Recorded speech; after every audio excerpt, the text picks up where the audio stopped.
Hello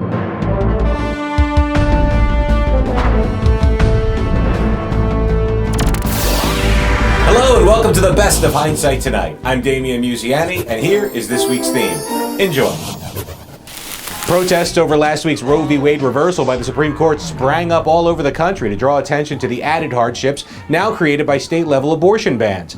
And unless you're heavily invested in wire clothes hangers, there isn't much of a silver lining to this one.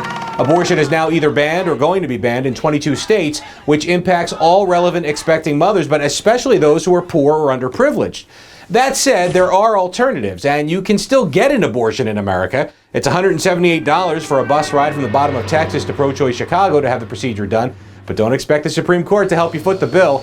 The message from SCOTUS is, sorry sis, suck it up, which may as well be their new slogan.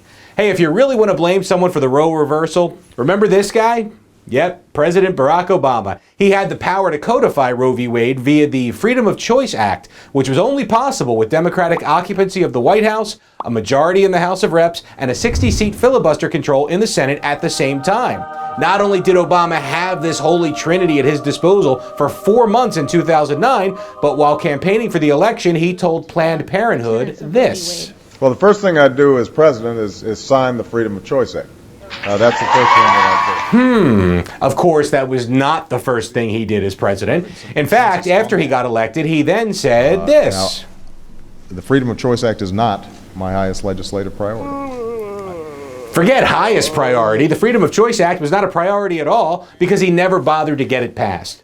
You're already president, right? The people love you. All of America was just one big Phoebe Waller-Bridge rubbing one out while watching Barry talk. It was so worth it.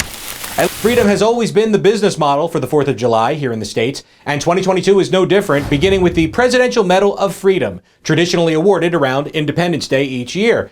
President Joe Biden is set to honor a widely diverse class of 17 individuals this week, nearly half of which are female. By way of comparison, former President Donald Trump gave out 24 medals during his administration, and all but 3 were awarded to men. And I'm sure if he was allowed to give one to himself, he would have added his own name to the list. And why not? The Medal of Freedom has a subjective criteria for recognition. Literally anybody can get one, and nobody can take it back once you have it.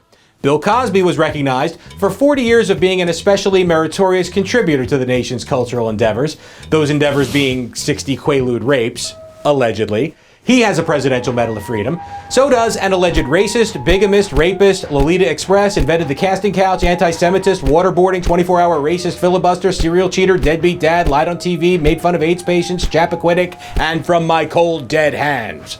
In 2013, 43% of Barack Obama's Medal of Freedom recipients who were living at the time also, completely coincidentally I might add, donated thousands of dollars to his re-election fund the year before. Why give a thank you card when you can send the very best? It's as American as apple pie and hot dogs. One-time vice presidential nominee Sarah Palin is throwing her trapper hat in the ring and running for Congress.